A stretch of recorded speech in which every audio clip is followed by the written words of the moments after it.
अष्टांग मार्ग जो आहे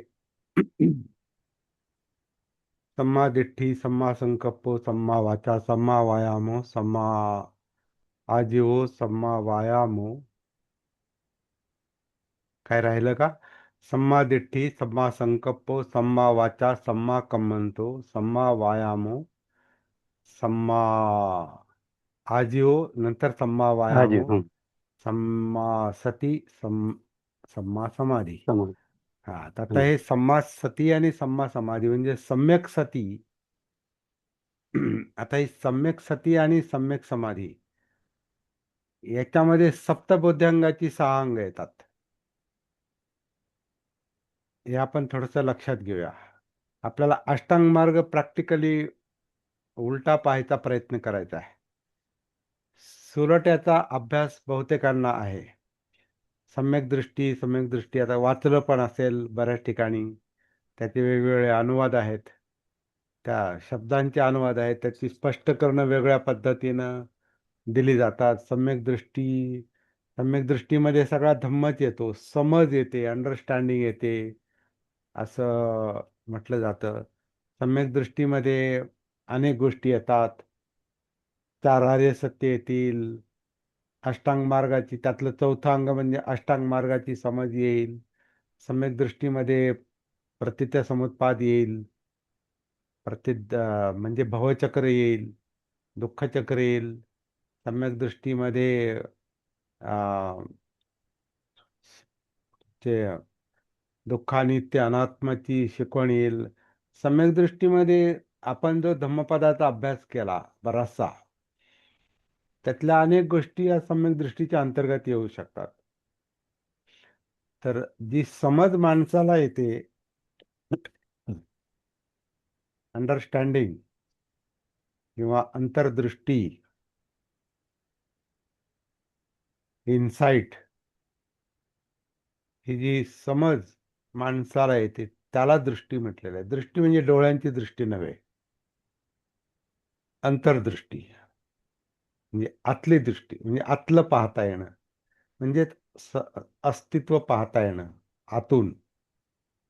आणि ते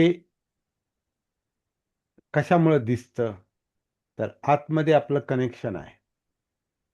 आतमध्ये आपली सती आहे, आतलं भान आहे, म्हणजे जिवंतपणाचं भान आहे, आपल्या जीवनाचं भान आहे, जिवंत कायेचं भान आहे, जिवंत जाणीवांचं भान आहे. त्याच्यात आपण उतरल्यामुळं जिवंत आपल्या ज्या इमोशन्स आहेत, भावना आहेत, आणि आपले जे विचार आहेत, मनोधम्म जे आहेत, हे सगळ्याचं भान आहे. आणि याच्यात जो उतरतो त्याला आतलं दिसतं, त्याला अंतर्दृष्टी येते, असं ते लक्षात येत आहे प्रॅक्टिसनं. त्यामुळं सम्यक दृष्टी ही भान आल्याशिवाय नाही, सती आल्याशिवाय नाही. आणि सतीची सती सती जितकी जास्तीत जास्त अस्तित्वामध्ये, म्हणजे काया वेदना चित्त मनोधम्मामध्ये एकरूप होते, अब्झॉर्ब होते, शोषून, जणू काय शोषून घेतली जाते. जसं सगळीकडे रक्त आहे किंवा सगळीकडे आपली जी काही मज्जासंस्था आहे, मेंदूपासून निघणाऱ्या ज्या काही सगळ्या नसा आहेत, त्या शरीराच्या प्रत्येक भागापर्यंत पोहोचलेल्या आहेत, म्हणजे अगदी केसापर्यंत सुद्धा. आपण एखादा केस जरी, या केसाला धक्का असं असं हे जरी लागलं, स्पर्श जरी केला तरी काहीतरी जाणवतं. आता स्वतः केस हे मृत आहेत, म्हणजे केस जर उपटला आणि बाहेर असं तर त्याला काही जीव नाही, परंतु तो जेव्हा शरीराशी कनेक्टेड आहे तेव्हा त्याचा स्पर्श जाणवतो. किंवा केस उपटला तरी यातना होऊ शकतात. याचा अर्थ सगळ्या शरीरामध्ये मज्जातंतूंचं, जाणीवांचं जाळं आहे, वेदनांचं जाळं आहे. आणि ते आपण सतीमध्ये असलो, जितकं जास्त सतीमध्ये असतो, जागृत असतो, भानावर असतो, कनेक्टेड असतो, म्हणजे जेवढी आपली कायानुसती पूर्ण होते, परिपूर्ण होते, जाणीवा परिपूर्ण जाणवतात, भावना आपल्याला जाणवतात, आणि सगळं सगळं मज्जातंतूंचं जाळं जाणवतं, मनोधम्म जाणवतात, पाहणं जाणवतं, ऐकणं जाणवतं, गंध, चव, स्पर्श, बोलणं, उठणं, बसणं, चालणं, झोपणं, स्वप्न, मनातला गोंधळ, मनातलं भय, चिंता, अस्थिरता, अस्वस्थता, एकटेपणा, जे काही आहे ते जाणवतं सतीला.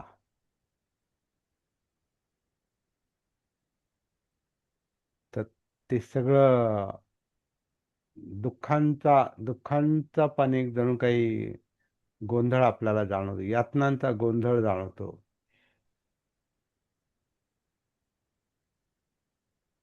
आणि त्याच्यामुळे विचलित होतं, मन कंपित होतं, मन विचलित होतं, चित्त कंपित होतं. आणि म्हणून डिस्टर्बन्स आहे, म्हणून काय आहे, विचलन आहे, मन विचलित आहे.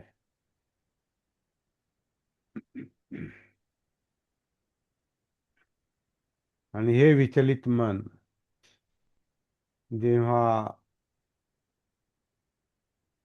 शांत होतं, स्थिर होतं, म्हणजे त्यातला विस्कळीतपणा, विचलन कमी कमी होत होत होत होत जेव्हा ते सगळं काय म्हणतात, थांबतं आणि चित्त, मन स्थिर होतं,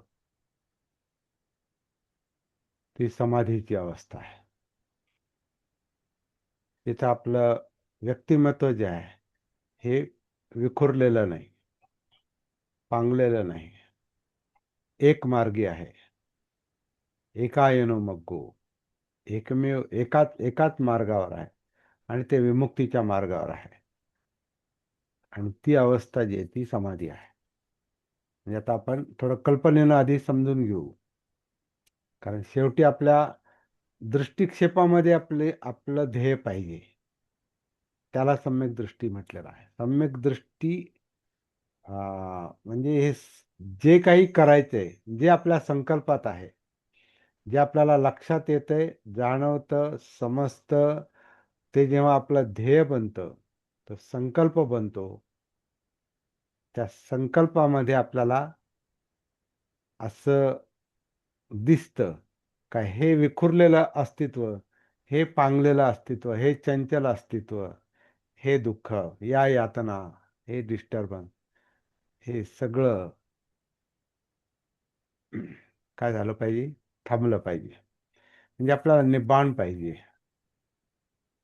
निर्वाण पाहिजे. निर्वाण म्हणजे मृत्यू नव्हे, निब्बाण म्हणजे तृष्णामुक्ती आहे, जीवनमुक्ती नाही. जीवनमुक्ती असंही म्हटलेलं आहे, अरहत म्हणजे जीवनमुक्त म्हटलेलं आहे, परंतु जीवनमुक्त म्हणजे जीवनातल्या यातनातून मुक्ती, जीवनाच्या विचलनातून मुक्ती, म्हणजे दुःखातून मुक्ती. आणि मृत्यू जो आहे ते निर्वाणाच्या निर्वाण म्हणजे मनाची मुक्ती आहे, आणि मृत्यू म्हणजे शरीर मनाच्या पलीकडे, म्हणजे आता ते संपलं कार्य त्याचं, त्याला महानिर्वाण म्हणजे मृत्यू, ऍक्च्युअली मृत्यू आहे तो. आणि महानिर्वाण हे अरहताच्या किंवा बुद्धांच्या मृत्यूला महानिर्वाण किंवा महापरिनिर्वाण म्हणतात. तो भाग वेगळा. परंतु समाधी जी आहे, समाधीतलं जे निब्बाण आहे, अरहत पद आहे, तो आपल्या जीवनाचा उद्देश आहे. तो आपल्याला आपल्या दृष्टिक्षेपात पाहिजे, ती सम्यक दृष्टी आहे. दुसरी कोणती दृष्टी असेल, दुसरं काही प्राप्त करायचं असेल, कारण दृष्टी प्रत्येकाकडे असते. दृष्टी ही काही कुठून आणायची गोष्ट नाही. दृष्टी, संकल्प, वाणी, कर्मांत सगळं, समाधी सुद्धा मुळातच आहे माणसामध्ये. परंतु चोर चोर पण समाधीत असू शकतो किंवा इतर प्राणी पण समाधीमध्ये असू शकतात. जसं आपण बगळ्याचं उदाहरण घेऊ शकतो किंवा भक्ष्यावर लक्ष ठेवलेलं एखाद्या हिंस्र श्वापद, वाघ असेल किंवा चित्ता असेल किंवा घार असेल, गरुड असेल, तर आपल्या भक्ष्यावर लक्ष ठेवून असतो आणि आटोक्यात आला की तो ग्रॅब करतो, त्याला पकडतो. सरडा असेल, ते चित्त असं काय म्हणतात, तेवढ्या पुरतं ते साधण्यासाठी, ग्रॅब करण्यासाठी, पकडण्यासाठी, गिळंकृत करण्यासाठी ते शक्ती, सगळी शक्ती एकवटतं. ती इकडं तिकडं जात नाही. ती पण समाधी आहे. परंतु ती काय म्हणतो आपण, ती तात्पुरती समाधी आहे. त्याला अनेक नावं दिली जातात. सापेक्ष किंवा निमित्त समाधी, काहीतरी निमित्त असतं म्हणून समाधी असते. परंतु सम्यक समाधी जी आहे ही अनिमित्त समाधी आहे. इथं मुळात भटकणं थांबलेलं असतं आणि ते जे आहे ते समाज सतीमुळे शक्य आहे. म्हणजे तुमचं संतुलित सती म्हणजे सगळीकडे सगळं काया वेदना चित्त मनोधम्म ह्याच्यामध्ये विभागलेलं व्यक्तिमत्व संतुलित होतं. सगळं जीवन हे संतुलित होतं, ते इकडं तिकडं व्हायबल होत नाही आणि ते परमनंट असतं. कारण सम्यक समाधी एकदा मिळाली आणि मिथ्या समाधी त्याच्या विरुद्ध मिथ्या, सम्यकच्या विरुद्ध मिथ्या असा शब्द आहे. तर मिथ्या दृष्टी, मिथ्या संकल्प, मिथ्या वाचा, मिथ्या कर्मांत, मिथ्या आजीविका, मिथ्या व्यायाम, मिथ्या सती, मिथ्या समाधी, सगळं सम्माच्या विरुद्ध, सम्यकच्या विरुद्ध मिथ्या आहे. तर त्याच्यामध्ये एक तात्पुरती समज आहे किंवा अपूर्ण समज आहे किंवा संकुचित समज आहे, तर ती मिथ्या दृष्टी आहे. किंवा अकुशल पण म्हणजे ज्याच्यामध्ये फक्त तृष्णा ह्या पण म्हणजे हे करतात. एखादी तृष्णा ही एकाग्र होण्याचा प्रयत्न करते. एखादी एखादी तृष्णेचा विषय ते प्राप्त करण्यावर लक्ष लागलेलं असतं, ध्यान लागलेलं असतं. ध्यान म्हणजे आता दृष्टी म्हणजे ध्यानच आहे एक प्रकारे. दृष्टी म्हणजे एक ते ध्यान आहे त्या विषयावर. मग ती मिथ्या दृष्टी असो नाही तर सम्यक दृष्टी असो. परंतु सम्यक दृष्टीमध्ये ज्याच्यावर जे प्राप्त करायचंय, उदाहरणार्थ आता सम्यक समाधी, आपल्याला सगळं विखुरलेलं व्यक्तिमत्व आपल्याला स्थिर करायचंय, शांत करायचंय, दुःखमुक्त करायचंय, त्याला निब्बाण प्राप्ती करायची. तर ह्याच्यामध्ये एक प्रकारची काय आहे, अशी समज आहे, अशी दृष्टी आहे की जी हिताची आहे. जो जीवनाचा खरा उद्देश आहे, त्याच्यामध्ये एक व्यक्तिमत्व संतुलित होतं, म्हणजे सम्यक होतं.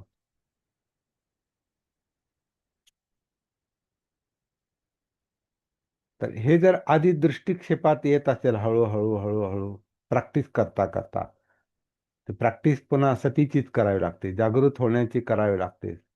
म्हणजे जीवनाच्या संपर्कात यावं लागतं, क्रमाक्रमानं थोडं थोडं थोडं थोडं थोडं करत करत करत ते चारही पातळ्यावर म्हणजे सतीपठ्ठाण, चारही पातळ्यावरती जेव्हा सती अं, एकरूप होते, विरघळते एक प्रकारे सतीमध्ये, सती सर्वांगामध्ये विरघळते, झिरपते.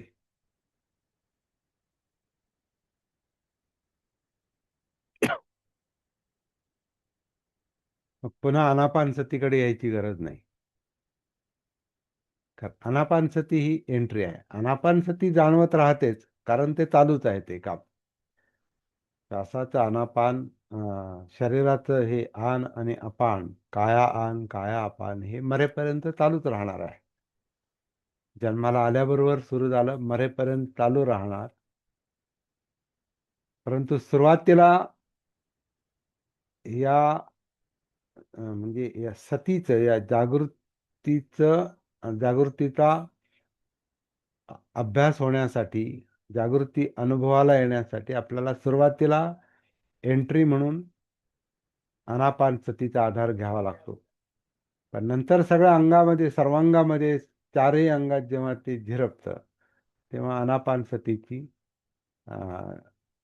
गरज राहत नाही. कारण पोहोचलो आपण. एकदा पोहोचल्यावर आपण गाडीतून उतरतो.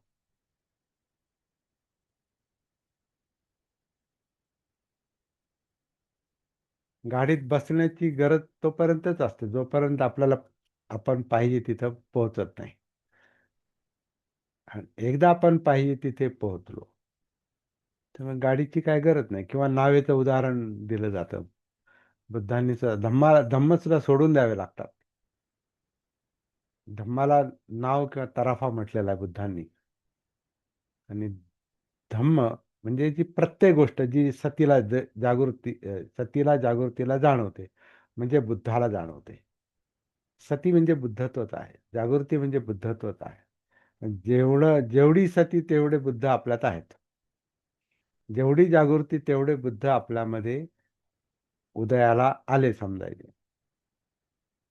आणि बुद्ध ही कोणी व्यक्ती नाही, ते गुणधर्म आहे. तो या चित्ताचा, मनाचा, जाणीवेचा गुणधर्म आहे. जेवढी सती तेवढे बुद्ध. जेवढी सती कंप्लीट सगळ्या सर्वांगामध्ये झिरपलेले आहे, मग ते बुद्धत्वाची अवस्था. म्हणजे किंवा कल्पनेनं तरी आपण काही गोष्टी समजून घेऊया. आणि ह्या कल्पनेच्या गोष्टी नाहीत. इथं तर्क काम करत नाही. कल्पना किती उच्च दर्जाच्या असोत, हाय लेवलच्या असोत, कल्पना काही करू शकतो ना. बसल्या बसल्या आपण हिमालयाच्या टोकावर जाऊन बसलो, जाणवू शकतो. किंवा पूर्वी मी काही साधना इकडे त्रैलोक्यात असताना केलेल्या आहेत, महायानी साधना. मग त्याच्यामध्ये ते चंद्र पहा आणि चंद्रावर तुम्ही बसा, तर बसायचो. तर कल्पना काही करू शकते. कल्पना, मी आता सागराच्या तळाशी आहे, उतरलो, गेलो किंवा सागरात पोहतोय. कल्पना काही करू शकतो माणूस. म्हणून तर काही अकराळ विकराळ स्वप्न पडतात. ते अजागृत मनातलं ते कल्पनांचं, जाणीवांचं जाळं आहे ते. आणि त्याला त्याचं जर भान नसेल तर ते काही करत. म्हणून अविद्येतून आलेले संस्कार म्हणजे काही करतात. ते काही करू शकतात, काही कल्पना करू शकतात, काही भावना त्याच्यात येऊ काही पाहिजे असतं त्यातलं, काही काही नष्ट करायची इच्छा होती आणि काही पाहिजे पाहिजे त्याला पाहिजे. तर ही तृष्णांची जी धावपळ आहे,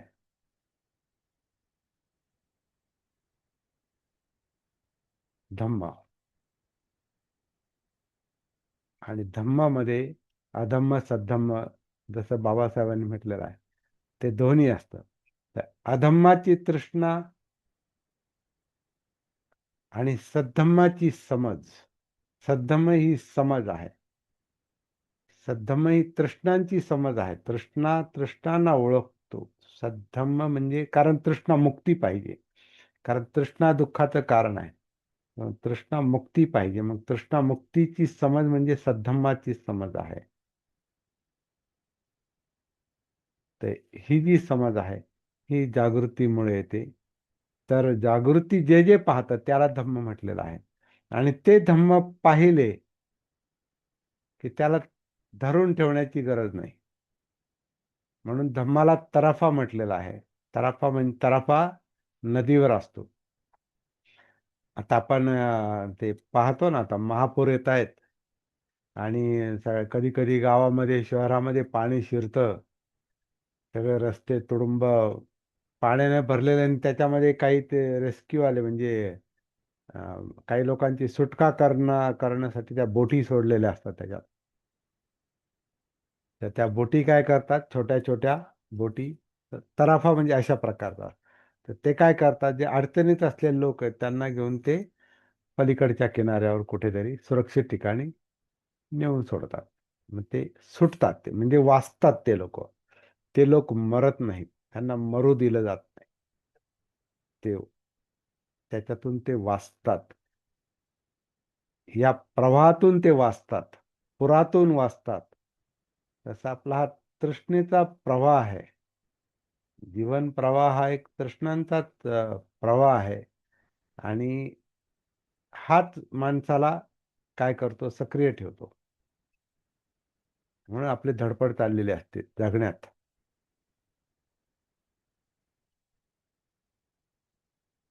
आणि त्या जगण्याचं भान नसेल तर मग काही करतो. जगण्यासाठी धडपड करतो, अस्तित्व टिकवून ठेवण्यासाठी धडपड करतो, आणि मग काहीही करतो. आणि विसंगती अशी आहे का अस्तित्व टिकून राहत नाही. काही करा तुम्ही, शेवटी मरावंच लागतं. पण बुद्धाने सांगितलं की ज्या जे शक्य नाही ते करायला गेलो आपण, तर त्याच्यामुळे भीती आणि दुःख आहे. ते अस्तित्व समजून घ्या, असं म्हटलेलं आहे. अस्तित्वाचा बोध झाला पाहिजे, बोधी मिळाली पाहिजे. आणि जे जसं आहे तसं ते स्वीकारता आलं पाहिजे. धम्म हे धम्म आहेत. हे हा काया धम्म आहे, वेदना धम्म आहे, चित्त धम्म आहे, मनोधम्म आहे, किंवा श्वासाचा धम्म आहे, जीवनाचा धम्म आहे. जीवन हा धम्मच आहे, धम्माने भरलेला आहे. आता धम्म म्हणजे काय, तर सगळ्याच घडामोडी ज्या जीवनात घडतात त्याला एक दुसरा शब्द संस्कार आहे, धम्म आहे. आणि त्याला मग सगळं ज्ञान, धम्माचं जे ज्ञान आहे ते सगळं धम्मामध्ये मोडतं. काही म्हणा त्याला, भवचक्र म्हणा, दुःखचक्र म्हणा, सतीपट्ठाण म्हणा, अष्टांग मार्ग म्हणा, काही तुम्ही जेवढा तुमचा अभ्यास आहे, पंचधर्मेंद्रिय, पंचस्कंद आणि पंचबल आणि सहा धातून काय काय समाधी अनेक प्रकारच्या असतात. सगळं सगळं सगळं सगळं माणूस त्याला जे जे काही सापडलेलं आहे त्याला ते नावं देतो. नाम देतो. या रूपामध्ये नाम आहे, नामरूप. तर ते नावं देतो. ते सगळं सगळं सगळं म्हणजे धम्म. आणि ते जागृतीला जाणवतं. म्हणजे बुद्धाला धम्म सापडतो म्हणजे काय, सतीला धम्म सापडतो. जागृती उतरली, भान आलं जगण्याचं, की ते धम्म सापडलं, ते धम्म सापडतात. आणि त्याला तराफ्यासारखं पहा असं म्हटलेलं आहे पुन्हा. त्याला पकडून ठेवू शकत नाही, म्हणजे जीवन तुम्ही पकडून ठेवू शकत नाही. पलीकडे जाणंच काय आहे, हिताचं आहे. ऐल तीरावरून पैल तीराकडे.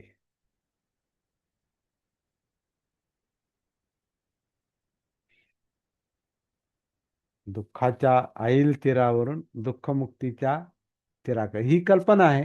पण ऍक्च्युअली जिथं दुःख आहे तिथं जागेवरच दुःखमुक्ती आहे. तिथं काय त्याचं काही पलीकडं म्हणजे कुठं जायचं नाही. ऍक्च्युअली सगळं इथं जागेवरच आहे.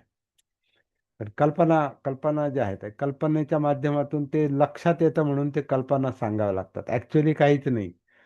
कल्पना वगैरे सुद्धा तो एक करंट आहे, तो प्रवाह आहे. कल्पना जाणीवांचा प्रवाह. तर हे सगळं सतीला, जागृतीला जाणवणं. आणि हा जो विस्कळीतपणा, हा जो तृष्णांचा संघर्ष आहे, जो गुंता आहे, गुंतागुंत आहे, त्याच्यातून जेव्हा आपल्याला मुक्ती मिळते ती समाधी आहे. तर हे किमान सुरुवातीला कळणं ही सम्यक दृष्टी आहे. आणि मग आपण तसा संकल्प करतो की नाही, मला आता याच्यात उतरायचंय. मग आपले शब्दही बदलतात, म्हणजे वाणी बदलते आपली. वाणी म्हणजे शब्द.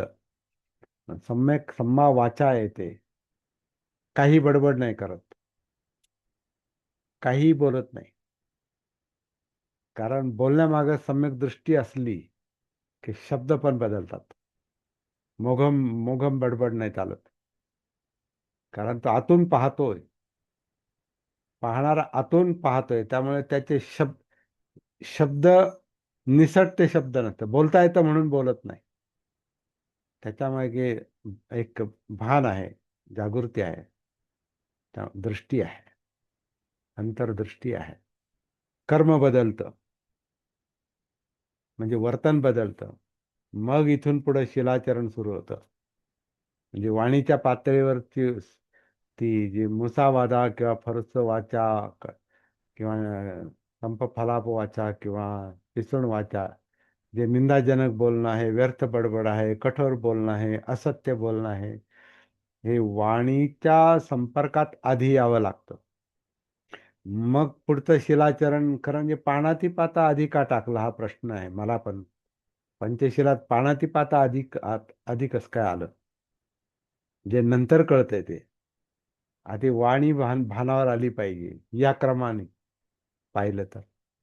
पण उलट्या क्रमानं पाहिलं तर मग आधी कर्मांत येतं, म्हणजे शरीरात उतरल्याशिवाय वाणी नाही कळत. तर ते कधी कधी कधी तो क्रम बरोबर पण आहे, पानाती पात. परंतु ते करणं फार कठीण आहे. ते शील फार कठीण आहे. पण साधं असं मच्छर पळाला तर आपण लगेच त्याला हे करतो, मारतो. आता आहे की एखादा मच्छर इथे कुठेतरी असतो आणि तो थोडासा चावून गेला तरी त्याचा परिणाम होतो. पूर्ण डिस्टर्ब जरी आपण होत नसलो, म्हणजे त्या मच्छराबद्दल पण आपल्या मनामध्ये पानाती पाताची एक, त्याचं अस्तित्व नसलं पाहिजे. काही दिसलं की आपलं पाहिजे, आपलं बनलं पाहिजे. आवडीचं जे आपलं बनलं पाहिजे, आपली मालकी पाहिजे त्याच्यावर. आपल्याला ते घेता नाही, आपल्याला ते प्राप्त करता नाही आलं तर ते चोरलं पाहिजे. अदिन्न दाना. ते सहज ती भावना मनामध्ये येऊ शकते, जर भान नसेल आपल्याला तर पूर्ण. किंवा भान असल्यावर पण येते, पण ते मनात आलं हे कळतं तरी किमान सती असल्यावर. पण जोपर्यंत सती नाही तोपर्यंत ते अदिनदानाची भावना, चोरीची भावना पण जाणवत नाही. आणि ती भावना जाणवत नाही तर मग कृती घडून जाते. मग करून टाकतो, कृती करून टाकतो. आणि जी कृती केली जाते, कर्म, जे कर्म केलं जातं त्याच्या पाठीमागे विपाक येतो, म्हणजे परिणाम येतो. मग काही परिणाम असेल तो शिक्षा शिक्षा असेल, नाहीतर मनस्ताप असेल, भीती असेल, विचलन हे होतच. कारण त्याच्यामध्ये काय होतं, आ- आपलं अस्तित्व आपण स्वतःच गोत्यात आणतो, जगणं गोत्यात आणतो.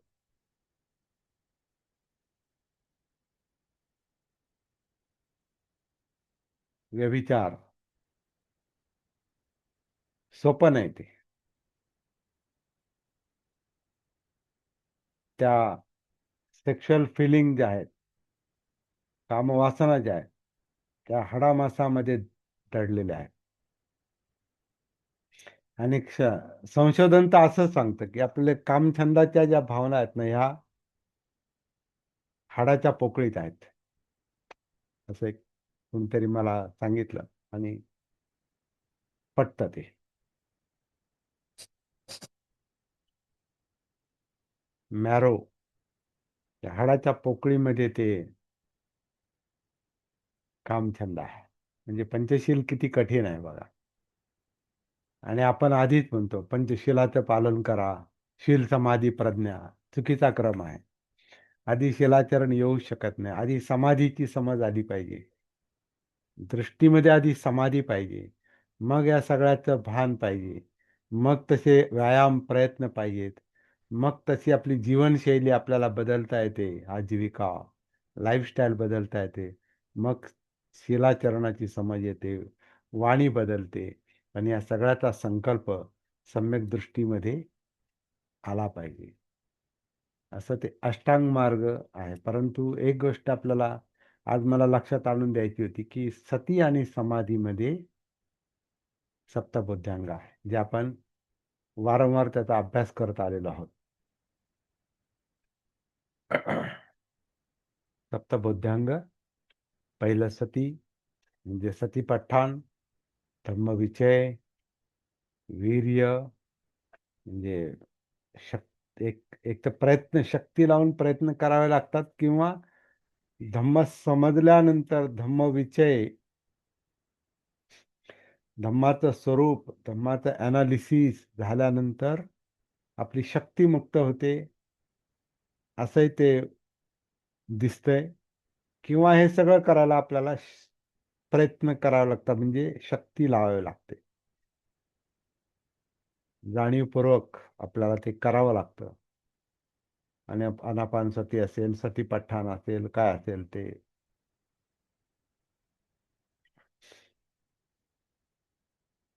मग त्यातून आनंद मिळतो, प्रीती. सती, धम्मविचय, वीर्य, प्रीती, प्रश्रब्धी, समाधी. आणि शेवटी हे सगळं मला मिळालं म्हणजे काहीतरी मी मोठा आहे, वेगळा आहे, असा अहंकार असेल तर आपण परत त्यात गुंतून पडतो. म्हणून अनात्मबोध आधी पाहिजे.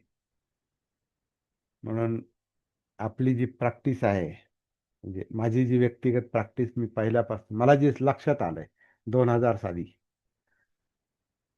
तर ती अनात्मपासूनच आपली सुरुवात असली पाहिजे. म्हणजे प्रयत्न करायचा तसा, की जसं आता आपण म्हणतो मी श्वास घेतो, मी सोडतो, पण सत्य तसं नाही. आपण श्वास घेतला काय, न घेतला काय, तो येतो, जातो. आन होतं, अपान होतं. आन आपण करतो, अपान असं आपण करतो, असं नाही. ते सत्य नाही. सत्य काय आहे? ही काया, हे जीवन, हे जिवंतपणा जगण्यासाठी स्वतःच आन करतं, स्वतःच अपान करतं. आपण फक्त जागृतीपूर्वक ते अनुभवतो, पाहतो. सती, ती अनापान सती, किंवा त्याला आम्ही काया अनापान सती असं म्हणतो. तर हे अनात्मचा जो अभ्यास आहे तो पहिल्यापासूनच पाहिजे.